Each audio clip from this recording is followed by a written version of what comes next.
What happens when a brave soldier turns into a killer? This is the true story of a man named Gilles de Rais. He fought beside the famous Joan of Arc and helped her crown a king. People once called him a hero. But after that, something went terribly wrong. For the next 10 years, he did horrible things in his castle. He hurt and killed many children.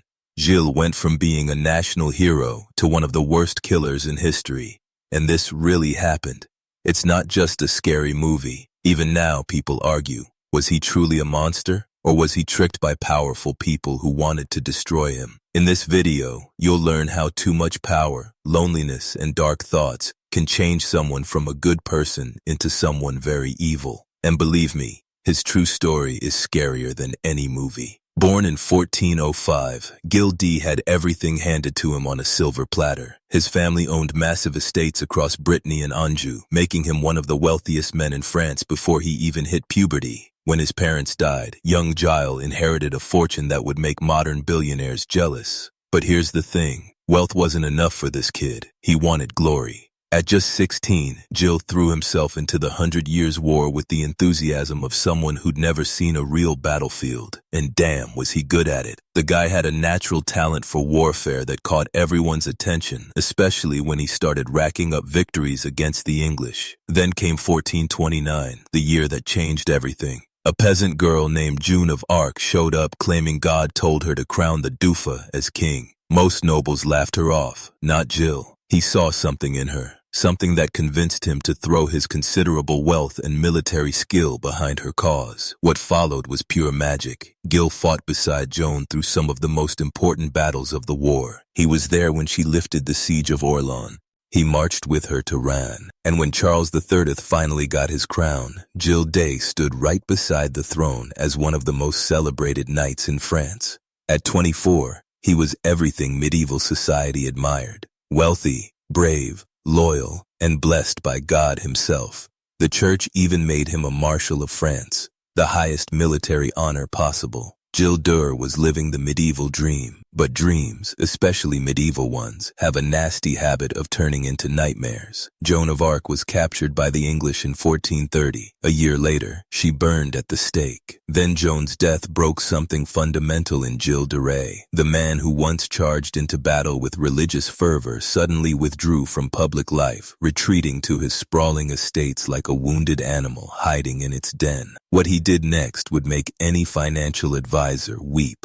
Gilles began spending money like the world was ending tomorrow. We're talking about theatrical productions that cost more than most kingdoms' annual budgets, complete with elaborate costumes, hired actors, and sets that would make Broadway jealous. He threw banquets that lasted for days, serving exotic foods to hundreds of guests who probably thought he'd lost his mind. But the real red flag, his sudden obsession with alchemy and the occult.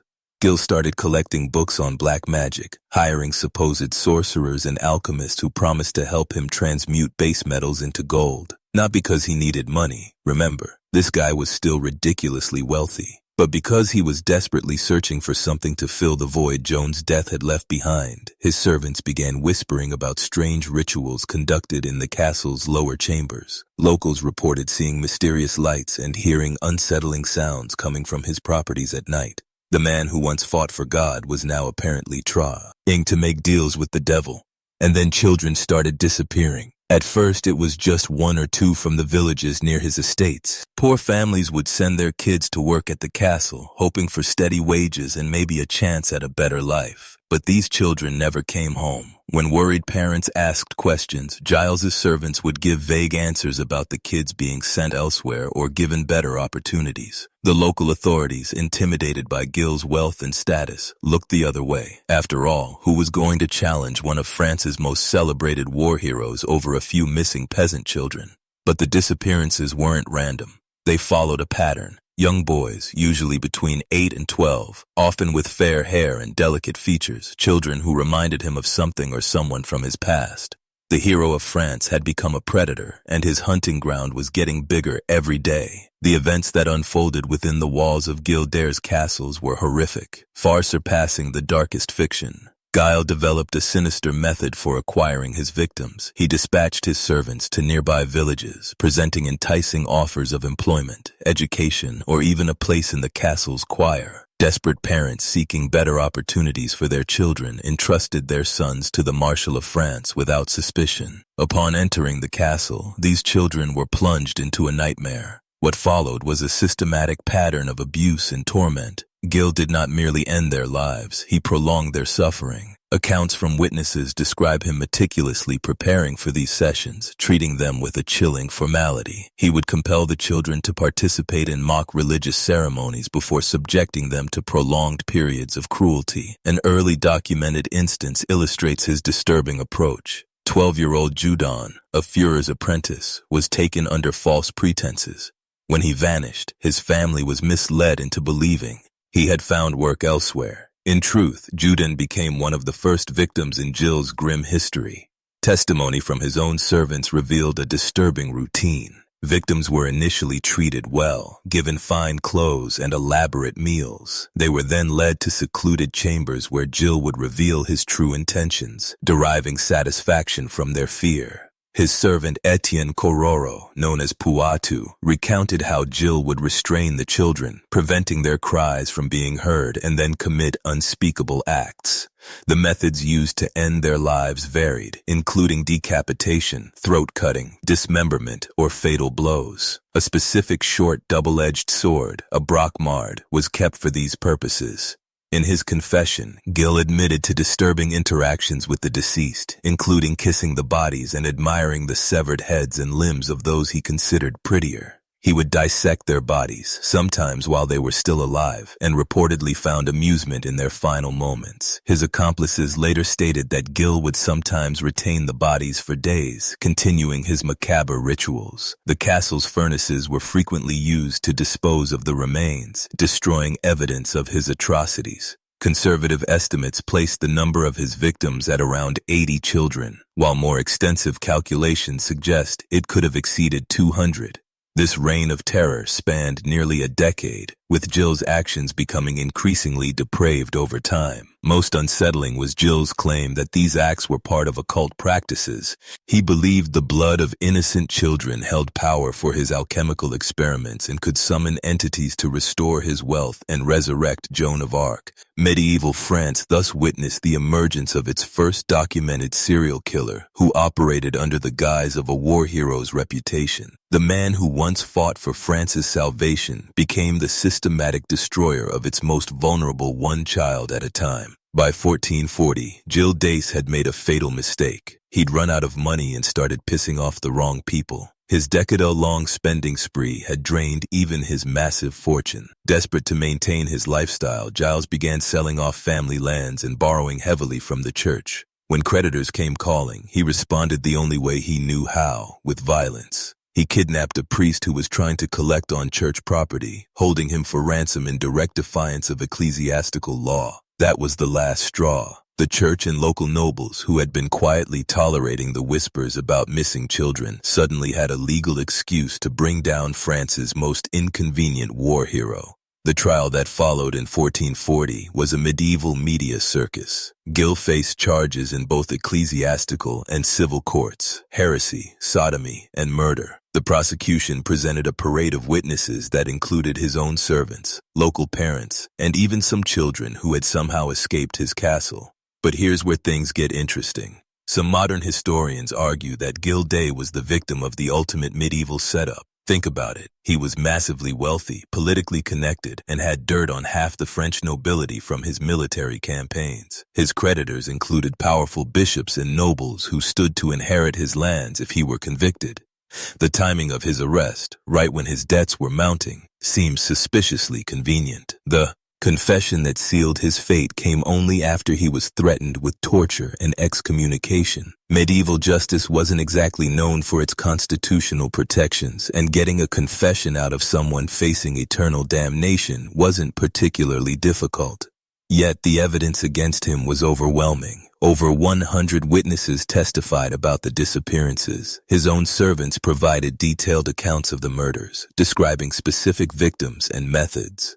The sheer volume of testimony from independent sources makes a complete conspiracy almost impossible to orchestrate. Gilles himself seemed to embrace his guilt with disturbing enthusiasm. During his confession, he provided graphic details about his crimes that weren't necessary for legal proceedings. He described his methods, his motivations, even his feelings during the murders. Either he was genuinely confessing to horrific crimes, or he was the most convincing liar in medieval history. The court found him guilty on all counts. On October 26, 1440, Gilles de Rais was hanged and then burned at the stake in Nantes in front of a crowd that included many of the families whose children he had murdered. His last words were reportedly a prayer for forgiveness and a warning to other young nobles about the dangers of excess and vice. Whether this was genuine remorse or final performance art, we'll never know. What we do know is that medieval France had just executed either its most notorious serial killer or its most spectacular scapegoat. The truth, like most things in medieval history, died with the man himself. Death should have been the end of Guise. Instead, it was just the beginning of his most twisted transformation yet. For centuries after his execution, French authorities tried to erase him from history entirely. His name was scrubbed from official records about Joan of Arc's campaigns. Historians writing about the 100 Years' War conveniently forgot to mention one of its most decorated commanders. The church, embarrassed by how long they'd ignored the disappearances, pretended he'd never existed. But you can't kill a story that good. Gilles de Rais was too perfect a villain to stay buried. By the 17th century, French storytellers had begun weaving his crimes into folk tales. The wealthy nobleman who murdered children in his castle became the inspiration for Charles Perrault's Bluebeard, the fairy tale about a rich man who kills his wives and hides their bodies in a locked room. The details were sanitized for children's stories, but the core remained. Power plus secrecy equals horror. The psychological profile of Gilles de Rais became a template for fictional monsters that still haunts us today.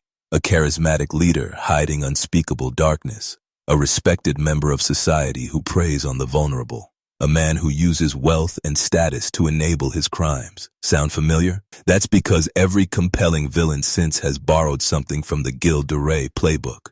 Modern criminologists studying serial killers consistently point to Gilles as one of history's first documented cases of organized ritualistic murder. His methods, the careful victim selection, the escalating violence, the psychological manipulation, read like a textbook on criminal psychology written 600 years before the field existed. What makes his legacy particularly disturbing is how it reflects the dark side of medieval heroism, the same traits that made him a great knight. Ruthlessness, lack of empathy, absolute belief in his own superiority also made him a perfect predator.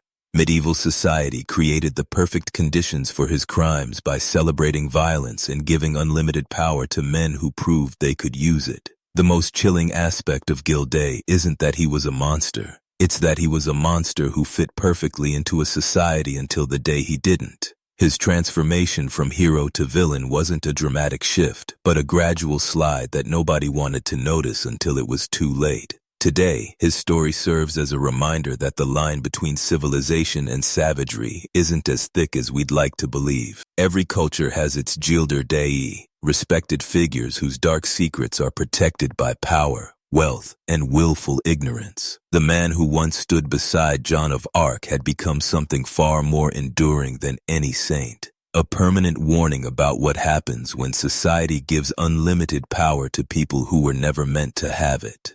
Gilles de Rais proved that in the Middle Ages you could die as a hero and be reborn as the boogeyman. The scariest part isn't that he was a monster, it's that he was a monster who looked exactly like a saint until the moment he didn't. A reminder that the most dangerous predators aren't the obvious ones lurking in dark alleys. They're the ones standing right beside the throne wearing medals and earning applause. Whether Gilles de Rais was history's first serial killer or just the victim of medieval politics, his story forces us to ask uncomfortable questions about power, justice, and the thin line between heroism and horror.